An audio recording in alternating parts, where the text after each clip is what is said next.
So I'm going to talk about the table and the face of the table. And the phrase shulchan hapanim, it's the table face, is a Hebrew synonym for a specific real table that was in the temple. It was built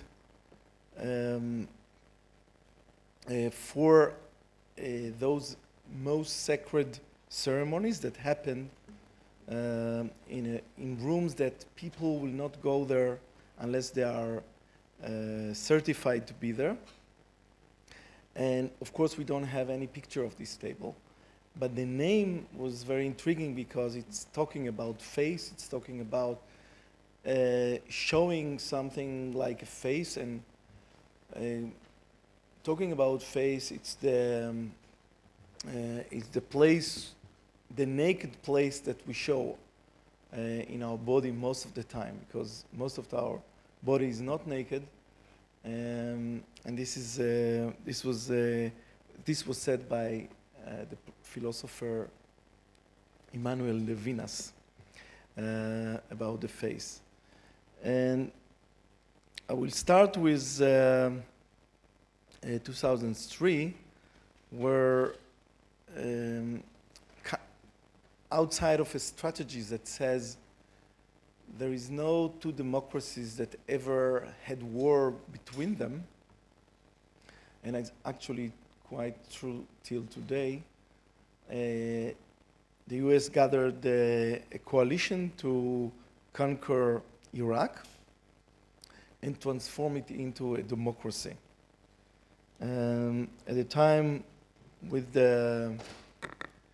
this act, and it happened like very near to this beginning of this war of transforming Iraq into a democracy at 2003, I was in my way to create a small table that will be made from aluminum profiles. And my design in head was to do it a oriental, symmetrical for four sides table. But listening to the radios, listening to what is going to happen, and thinking about the complexity of welding aluminum, which is a very fine thing, with the workshop at this point was pointing into Iraq. It was in the slopes of the Dead Sea, Ma'ale Edomim place. So when I arrived to the place where I need to make the table, I totally changed the plans, and I asked to get into a map of Baghdad. Download it. It was an old, remember 2003, it was old computer with these big screens and a printer. And I took the layout of the center of Baghdad and asked the welder to make it through this map. So I arranged the pieces, and the welder started to do the job. Later on, it was like a few weeks later, it was published in an Italian magazine. And I was asked by a company called Edra, and actually the person, Morozi, was shown in the presentation of, I forgot the name, Dudi Raved, present his quotes, if you remember, Morozi. He was asking me to design this table for their company called Edra. And when I arrived to the Italian manufacturer, he was asking to do it in a much bigger form, and I concluded with two versions of this. So in my kind of prophetic idea was that democracy will be a difficult task, as it is for making an aluminum table totally flat, totally welded from. And to those who didn't welded aluminum, it's quickly and very fast melt the aluminum, and it's need really very good welder to do a flat version of it. So when I did this table at the time, and it was shown in Milan, a gallery of Edra, it was not very common to create a table that is saying something about anything which is related even to politics or ideology or whatever. So it was very uncommon to discuss these issues in Europe at the time, and with furnitures that are related to a company like Edra, which is doing very nice things to very nice people. And I will go back into my studies. When I was doing my design education, I was commonly said, it was said to me that I'm too narrative at the time for this industrial designer. So it was like a curse, you are a narrative designer. You're saying things that you shouldn't say in design. So doing this as a kind of as an act of designer, it has a paradoxal part in it. I will show it. This is the time of the gallery, the show in the gallery. I'm checking that everything is perfect and flat. Is this accidental, in an accidental way, I got this picture that there is an auction to sell a house, and in the house, this is the table is there. And actually, the house is a very big villa, which have a full basketball court in it.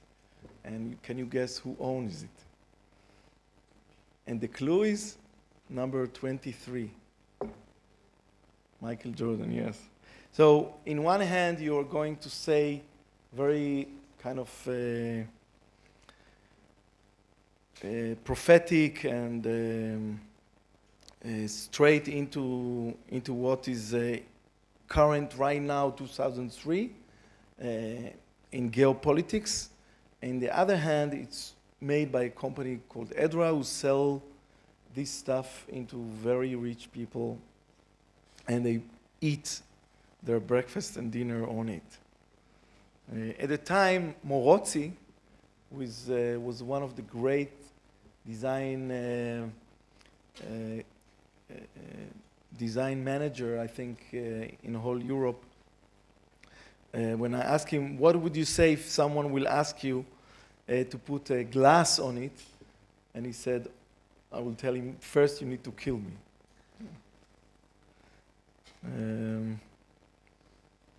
Now I jump 10 years later, 2013, the beginning of the war in Syria. And this is a picture from a city called Aleppo. Is the place where my grandmother from both sides were born. And at the time, I was invited to have an exhibition in Milan at the time, together with Dana and your department on the other side of the room. And I decided to put in the middle of the center of the exhibition this table that's taking a snapshot of a street that totally destroyed. Here there is a cover with a glass on it. And the idea was to put inside Milan at the time something that relate to what is going on right now in Syria, and said there is no such difference between what's happening right now in Europe, where actually after this show it was an immigration wave of like 1 million people into Europe. And actually at the time, in the streets of Milan, there was some Syrian people. You can see them. But the Milan exhibition, which is like 1,500 galleries and shows didn't relate to what is going on there. And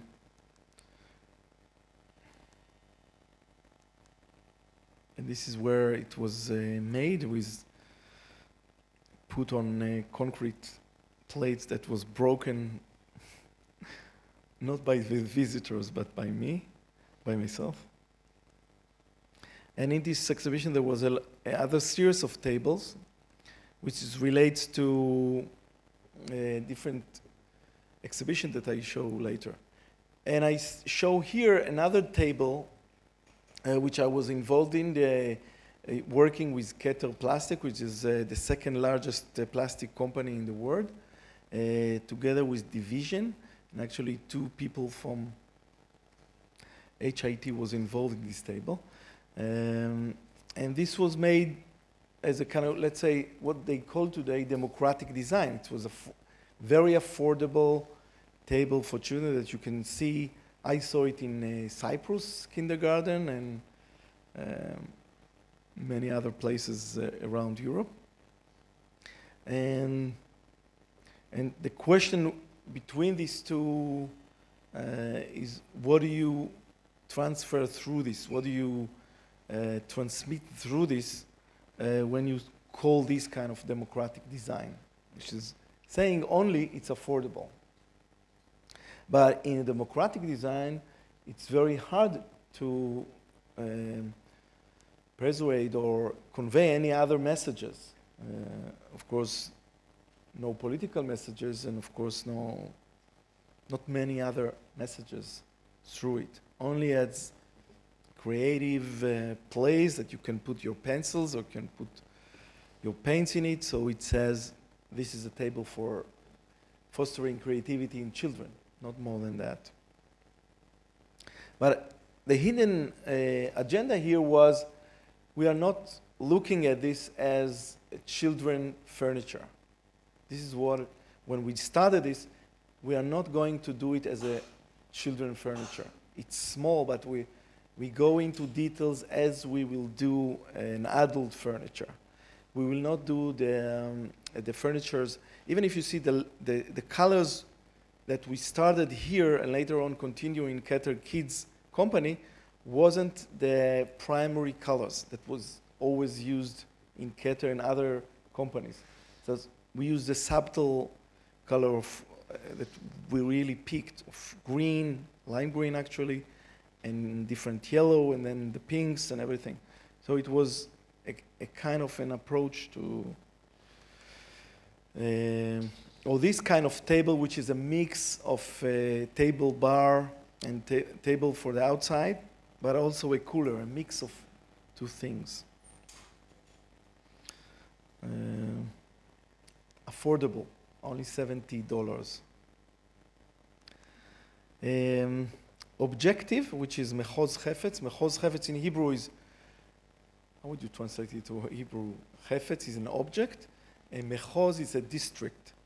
And when you join it together is, where do you want your imagination and heart would go if you could wish to. And it was talking about and using, because it was in the center of the David Tower Museum, was about Jerusalem and about the iconic thing about Jerusalem. It's a place where a lot of people are inspired, even without they know what is in there for real. And where I'm traveling, let's say, for example, in Latin America, and people know Jerusalem, but they rarely know what Israel is. They will much better know Jerusalem as an icon. So here the iconic thing was the old city, which is have a significant kind of walls into it. And the first table is now shown in an exhibition called Mapa, which is the curator is sitting here. Can you, where are you sitting? I saw you. No? Dorit? She was here, okay, but she went away.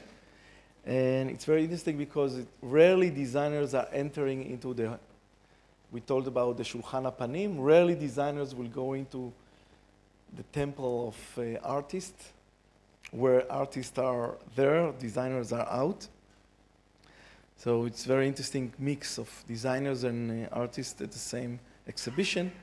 And the idea here was to show the term Chalukat Yerushalayim, separation of Jerusalem, in an object that's made of pieces from the old city market and old city junk even. Where you can look at the table and feel some of the vibrations of the city through the materials, which are mixed, low and high, and authentic and non-authentic, mixed together, military and like things for tourists, ethnics, and very usual things like a tile for the floor. And then cut by half into two pieces. Where maybe I'll go back. The idea to use Jerusalem is because when you take democracy and dictatorship and put above it religion, my view, religion should be separately going to the person itself, never mixed with any politics. Well, I feel it's very dangerous to mix it, and the history can show us. Then when you have a dictator, let's say Ceausescu, when this person is gone, the whole dictatorship is gone, and you can build something new. But when it goes into religion and religion ideas, they last almost forever. And in that term, Jerusalem is a mix of all these three religions fighting on the same place. And to show this kind of tension and energy, both sides, negative and positive, in these tables. Here the bars, for example, it can be seen as bars of windows, also bars of prison, bars of decoration. I used also the symbol of Jerusalem by a mixing point of three religions, or mixing point of three continents, Asia, Africa, and Europe, from old maps. This is the Zion block, Gush Tzion, which is a kind of a term about Gush Etzion or Gush Tzion.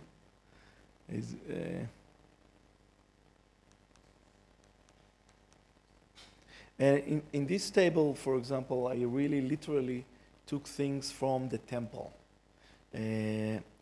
How I did this, I used the powder for the bowls, actually from the excavations powder of earth from the temple,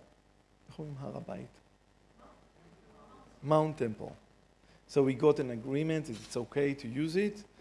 After it was like selected by archaeologists, and we got the powder itself, and we made these bowls out of them.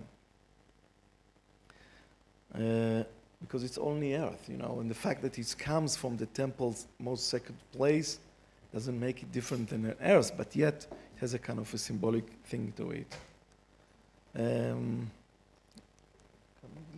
כמה זמן?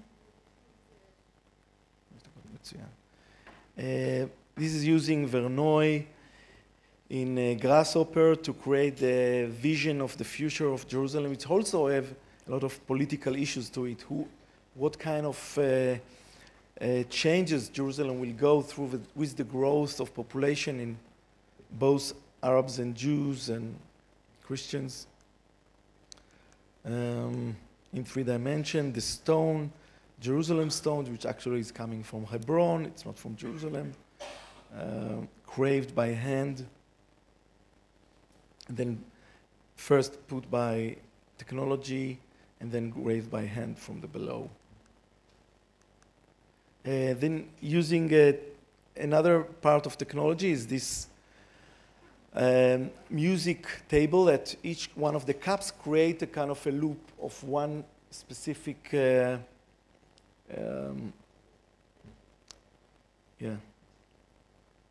music instruments, and then mixed together by the audience around the table. In general, the idea of the table is that it's an object that is not aimed, the coffee table, not aimed at, this is actually a speaker, with this finjan by Chaim Parnas, but it's not aimed at one person, it's aimed at a group of people who are sharing this object, apart from a chair that is made for personal. This map that was projected on the table, made of concrete, could be kind of interfere by the observer, and then after a while it will go back into order. So one person can interfere the city in like moving the hand over it.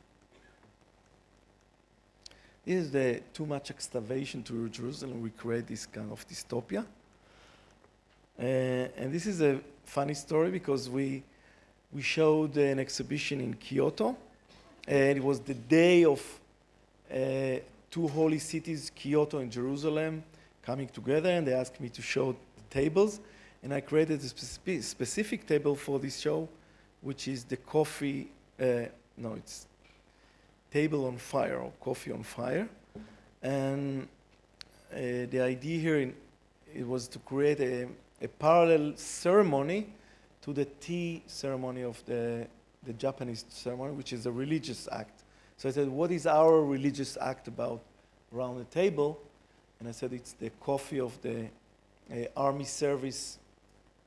And Chaim Parnas created this finjan made of loof, which is a food, Israeli food for the army.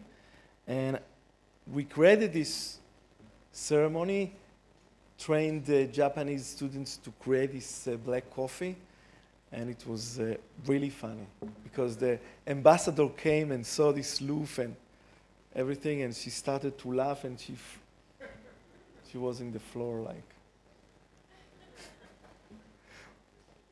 And a serious part of it, this is also an object that created for an exhibition created by Dana Aryeli, 20 years for the murder of Rabin, which is also to do with the issue of Shulchan HaPanim, the table face, how by the name of religious act, we can do things that are not allowed by our Bible, but it's allowed.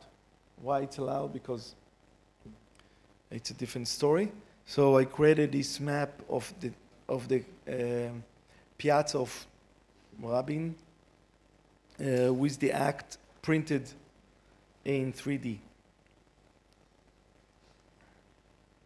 This is another table made of a mix of things from IKEA and things from the army, leftovers and carbon fiber, and an emergency button that you can push where you're fed up from everything. This is tables that are incorporated inside a box that you can actually create a nomadity in the city, which is the real nomadity because there are not so much nomads today.